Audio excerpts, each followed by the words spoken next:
तो उम्मीद करते हैं कि आज का पेपर आप लोग का बहुत ही अच्छा गया होगा।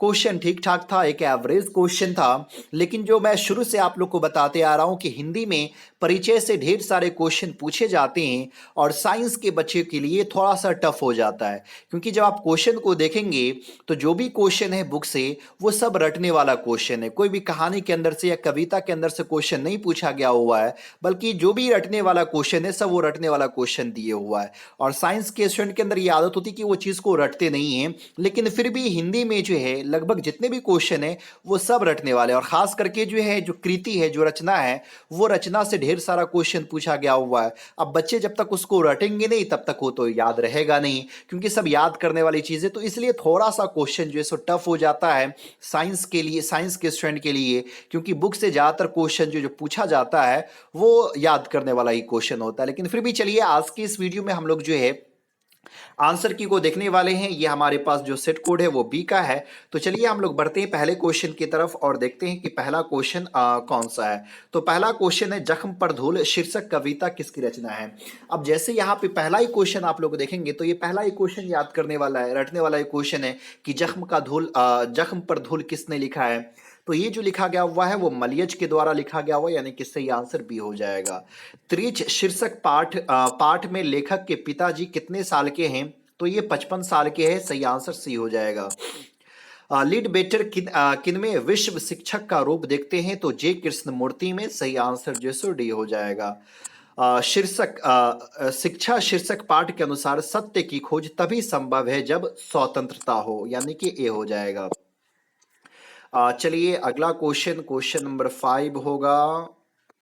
तो क्वेश्चन नंबर 5 कह रहा है 1870 1890 1870 से लेकर के 1890 ईस्वी के बीच में गाई डी मोपासा की कहानी कितनी पुस्तकें प्रकाशित हुई। की कहानी की पुस्तकें जो है तो 300 पुस्तकें जो है प्रकाशित हुई। हालांकि कंडीशन ये, रूल्स ये कि भाई जो प्रतिपूर्ति है वहां से क्वेश्चन ना पूछा जाए, लेकिन क्या कहेंगे, बिहार बोर्ड का कोई सिलेबस ही नहीं है। अगर हिंदी व्याकरण देखेंगे तो ढेर सारा क्वेश्चन पूछ दिया, जहां तहां से जो मन में जो चैप्टर आ रहा सब चैप्टर को डाल दिया जा रहा है। भाई एक सिलेबस जारी करो, एक सिलेबस के तहत क्वेश्चन पूछो।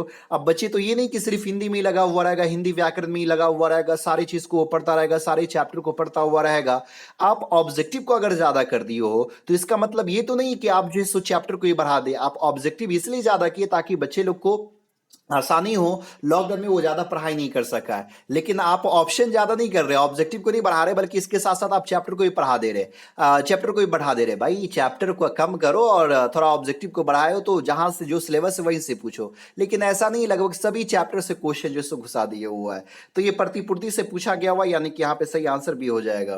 क्लर्क की मौत शीर्षक पाठ में जर्नल अंतिम पार्थी से बात करके कहाँ जाने के लिए मुड़ा। तो ये चैप्टर मैं नहीं पढ़ा हूं, कलर की माँ जो, ये भी प्रतिपूर्ति से ही क्वेश्चन पूछा गया हुआ है। तो इसका आंसर अब मुझे मालूम नहीं है। पेशगी शीर्षक पाठ के लेखक कौन है। तो वो हेनरी लोपेज है, यानी कि सही आंसर जो है सो ए हो जाएगा।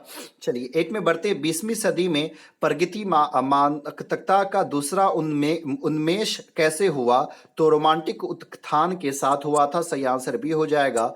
ओम प्रकाश वाल्मीकि को डॉक्टर अंबेडकर राष्ट्रीय पुरस्कार कब प्राप्त हुआ था। 1993 में। चलिए अगले क्वेश्चन की तरफ बढ़ते हैं। अगला क्वेश्चन कह रहा है, नाटक के क्षेत्र में जयशंकर प्रसाद के बाद की सबसे बड़ी प्रतिभा कौन माने जाते हैं। तो वो है मोहन राकेश, सही आंसर डी हो जाएगा। तुमुल कुलाहल कलाह में शीर्षक कविता किस महाकाव्य का अंश है। तो वो लिया गया हुआ है कामायनी से लिया गया हुआ है, यानी कि सही आंसर सी हो जाएगा। चलिए अगला क्वेश्चन है, वर्ग 9वीं तक की पढ़ाई के बाद शिक्षा अधूरी छोड़कर कौन कवित्री असहयोग आंदोलन में कूद पड़ती है। तो सुभद्रा कुमारी चौहान है। अगला कह रहा है, तेज तम अंश, ये जो है सो किस लाइन से जो है सो लिया गया हुआ है। तो ये कवित्व से लिया गया हुआ है, सही आंसर ए होगा, जो भूषण ने लिखा है। भूषण किस रस के प्रमुखता दी है। तो भूषण ने वीर रस को प्रमुखता दी है, सही आंसर जो है सो बी हो जाएगा। चलिए अगला क्वेश्चन है, गोस्वामी तुलसीदास हिंदी के कैसे महाकवि है। तो ये जातीय महाकवि है, ए हो जाएगा। म का उच्चारण स्थान क्या है। तो ओस्ट है, यानी कि बी हो जाएगा। पृथ्वीश का संधि विच्छेद क्या होगा? तो पृथ्वी प्लस इस होगा, यानी कि सी हो जाएगा। निम्न में से शुद्ध कौन सा है? तो वो परीक्षा है, यानी कि डी होगा। वाराणसी शब्द में ये कौन सा संज्ञा है? ये तो ये जो है सो आपको व्यक्तिवाचक संज्ञा ए हो जाएगा। नगर शब्द क्या है? तो नगर जो है सो वो पुल्लिंग है, यानी कि बी होगा। चलिए अगला क्वेश्चन कह रहा है किन्होंने प्राय लंबी कविता ही लिखी है? तो वो गजानन मानव मुक्ति बोध जो है ये प्राय हमेशा जो है सो ये लंबी कविता ही लिखे, जो भी कविता लिखे हैं। इबारत से गिरी मात्राएं शीर्षक कविता संग्रह किसकी रचना है? अब ये सब क्या करना होगा, याद ही ना करना होगा। अशोक वाजपेयी की है, सही आंसर बी हो जाएगा। चलिए अगला क्वेश्चन कह रहा है गांव का घर शीर्षक कविता के अनुसार पंचायती राज में कौन खो गया है? तो पंच परमेश्वर खो गया है। हार जीत शीर्षक कविता में मश्क वाला क्या कर रहा है? तो सड़क सींच रहा है। सर्कस का प्रकाश बुलावा शहर से कितनी दूर से आने वाला है? तो वो 10 कोस से, सही आंसर ए हो जाएगा। अगला क्वेश्चन कह रहा है अशोक वाजपेयी जी ने कहाँ रहकर स्वतंत्र लेखन किया था? तो ये दिल्ली में रह करके किए थे, यानी कि सही आंसर जो सो बी हो जाएगा। चलिए अगले क्वेश्चन, प्यारे नन्हे बेटे शीर्षक कविता का नायक कहाँ का रहने वाला था? यानी कि प्यारे नन्हे बेटे के बारे में पूछ रहे कि इसके जो नायक है या नायक, यानी कि इसमें जो लेखक यानी कवि जो खुद है विनोद कुमार शुक्ल, वो कहाँ के रहने वाले थे? तो वो रायपुर छत्तीसगढ़ के रहने वाले थे। लिखने का कारण शीर्षक निबंध किस लेखक की रचना है? तो लिखने का कारण है ना, ये जो लिखा गया वो किसके द्वारा? तो रघुवीर सहाय के द्वारा लिखा गया हुआ है। गजानन मानव मुक्तिबोध ने अपने रचनात्मक जीवन में किन दो प्रधान वैश्विक विचारधाराओं के सत्संग में आए थे? तो वो है अस्तित्ववाद एवं मार्क्सवाद, जो है सही आंसर ए हो जाएगा। नील में जल या किसी की गौर झिलमिल देह जैसी हिल रही हो, ये लिया गया हुआ उषा से, सही आंसर जो सो बी हो जाएगा। अगला क्वेश्चन है सूरदास किस भाषा के कवि है? तो ये ब्रज भाषा के है। गीतावली किसकी रचना है? तो गीतावली जो लिखने का काम किए हैं वो है तुलसीदास, सही आंसर जो सो डी हो जाएगा। नाभादास किसके समकालीन थे? तो ये तुलसीदास के समकालीन थे, सही आंसर ए हो जाएगा। नाभादास। अगला क्वेश्चन है हारजीत शीर्षक कविता किस प्रकार की रचना है? तो गद्य कविता है हारजीत, जो है ए हो जाएगा। मीरा ने अपना प्रियतम किसे माना है? तो कृष्ण को माना है, सही आंसर बी हो जाएगा। शिव बावनी के कितने मुक्तों में छत्रपति शिवाजी की वीरता का बखान किया गया है? तो ये 50, 52, 53, 54। तो 52 होगा, सही आंसर जो सी हो जाएगा। झरना शीर्षक काव्य संकलन किस कवि की रचना है? तो झरना जयशंकर प्रसाद ने लिखा है। सुभद्रा कुमारी चौहान का निधन कैसे हुआ? कार दुर्घटना में। शमशेर बहादुर सिंह ने सोवियत रूस की यात्रा कब की थी? तो ये इसकी यात्रा 1978 में जो है सो किए थे सोवियत संघ की, सही आंसर भी हो जाएगा। नील नदी अमेजन मिसौरी वेदना से गाती हुई बहती हुई, ये कहाँ से लिया गया हुआ है? तो जन जन का चेहरा एक से लिया गया हुआ, यानी कि सही आंसर सी हो जाएगा। अ, अगले क्वेश्चन की तरफ बढ़ते हैं। अगला क्वेश्चन कह रहा है हिंदी में हिंदी में वचन कितने प्रकार के हैं? तो वो है 2 प्रकार के हैं, सही आंसर जो सो सी हो जाएगा। तीर से बाघ मार दिया किस कारक का उदाहरण है? तो तीर से बाघ मार दिया ये जो है कर्ण कारक है। चलिए अगले क्वेश्चन की तरफ जो है सो बढ़ते हैं। सब धन कौन सा विशेषण है? तो सब धन जो है सो परिणाम बोधक है, सही आंसर जो सो बी हो जाएगा। क्रिया के कितने भेद होते हैं?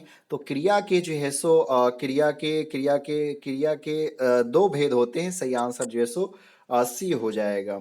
चलिए अगले क्वेश्चन की तरफ बढ़ते हैं। अगला क्वेश्चन कह रहा है वह जाएगा किस काल का उदाहरण है? भविष्य काल का है। पगड़ी शब्द क्या है? तो पगड़ी जो है सो देशज है।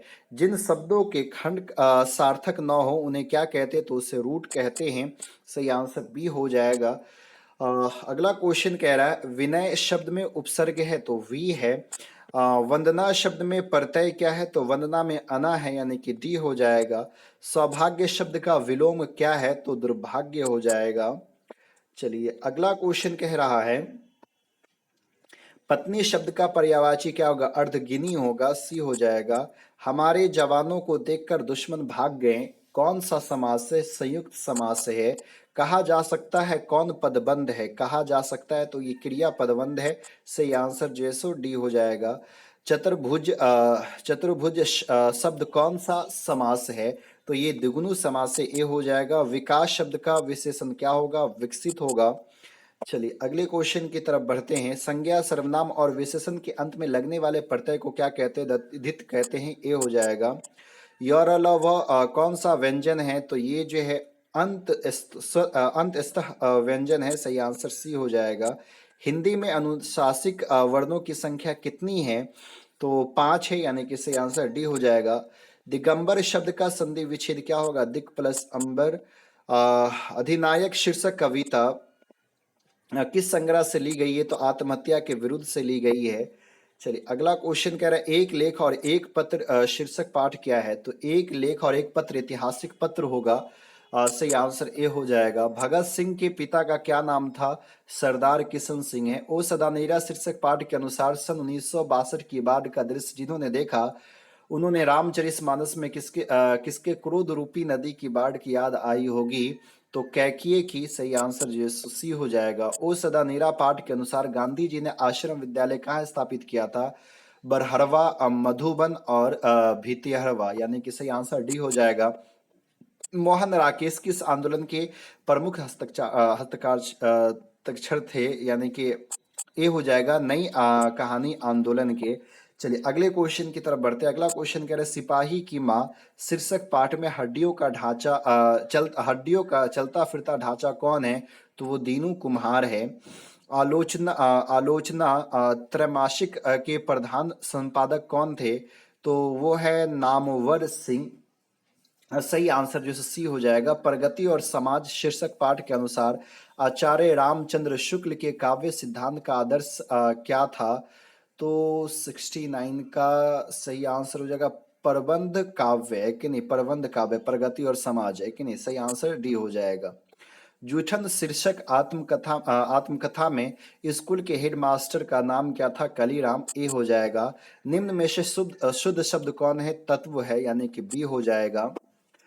चलिए अगला क्वेश्चन कह रहा है जिस संज्ञा से नाप तौल वाली वस्तुओं का बोध होता है उसे क्या कहते हैं? द्रव्यवाचक संज्ञा कहते हैं।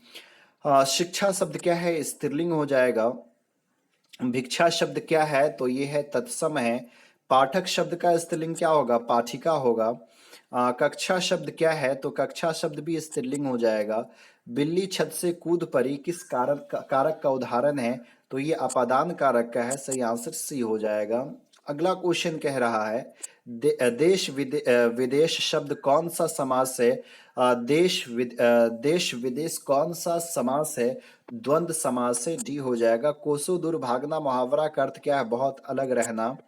जो स्त्री अभिनय करती है वो अभिनेत्री कहलाती है। चंद्रधर शर्मा गुलेरी किसके अभिभावक बनकर मेयो कॉलेज अजमेर गए थे? खितरी के नाबालिग राजा जय सिंह का। बातचीत शीर्षक निबंध के अनुसार रस का समुद्र किन की बातचीत में उम्र चला आता है? तो दो सहेलियों की बातचीत में। सही आंसर ए हो जाएगा। अगला क्वेश्चन कह रहा है उसने कहा था शीर्षक कहानी में यह किसने कहा कि उद्यमी उठ सिगरी में कोले डाल? तो ये थोड़ा लाइन देख लीजिएगा आप लोग जो है ना, उसने कहा था कहानी को पढ़ लीजिएगा, पता चल जाएगा। जयप्रकाश नारायण मार्क्सवादी कब बने थे? 1924 में। जयप्रकाश नारायण का पुकार का नाम क्या है? तो उसको हम लोग बाउल कहते थे बचपन में। सही आंसर डी हो जाएगा। अर्धनारीश्वर शीर्षक पाठ हिंदी साहित्य की कौन सी विधा से है? तो अर्धनारीश्वर निबंध है। बी हो जाएगा। बचपन में खेलने के लिए सचिदानंद हीरानंद बतासे आज्ञा ने कौन सा नाटक लिखा था? तो वो लिखा था इंद्र सभा। सही आंसर सी हो जाएगा। रोज शीर्षक कहानी में मालती मिट्टी का बर्तन गर्म पानी में गर्म का पानी से क्यों धो रही है? खाना बनाने के लिए, खाना रखने के लिए, खाना बनाने के लिए, पानी रखने के लिए या दही जमाने के लिए। थोड़ा सा इसको आप लोग लाइन उठाया गया हुआ, इसको देख लीजिएगा, आप लोग एक बार पढ़ लीजिएगा। भगत सिंह का जन्म कब हुआ था? 28 सितंबर 1907 को हुआ था। प्रेम के पीर के कवि कौन है? जायसी है। मामा शब्द का विशेषण क्या होगा? ममेरा होगा। यथाशीघ्र कौन सा समास है? अव्ययीभाव समास है। रचना की दृष्टि से वाक्य के कितने भेद होते हैं? तो वाक्य जो है सो तीन भेद हो जाएंगे। सही आंसर जो है सो सी हो जाएगा। हर तरह के संकट से घिरे रहने पर भी वह निराश नहीं हुआ, किस वाक्य क्या उदाहरण है? तो वो है सरल वाक्य का। सही आंसर डी हो जाएगा। अगला क्वेश्चन है, निम्न में से शुद्ध वाक्य कौन है? यह कहना आपकी गलती है, शब्द केवल संकेत मात्र है। चरखा काटना चाहिए, हमारे शिक्षक प्रश्न पूछते हैं। सही आंसर सी होनी चाहिए, हमारे शिक्षक प्रश्न पूछते हैं। अगला क्वेश्चन है, अतरंग का विलोम शब्द क्या होगा? बहिरंग होगा। जिसके समान द्वितीय नहीं हो अद्वितीय हो जाएगा। अंगारों पर लौटना मुहावरे का अर्थ क्या होगा? ईर्ष्या से व्याकुल होना। असुर का पर्यायवाची क्या होगा? तो तुरंग होगा। सही आंसर ए हो जाएगा। उसने उस पुस्तकालय को खरीदा जो उसके मित्र का था, किस वाक्य का उदाहरण है? तो ये मिस्र वाक्य है। तो आप लोग जरूर बताइए कितने क्वेश्चन का आप लोग सही सही आंसर दिए थे। उम्मीद करता हूँ कि आप लोग का एग्जाम बहुत ही अच्छा गया होगा।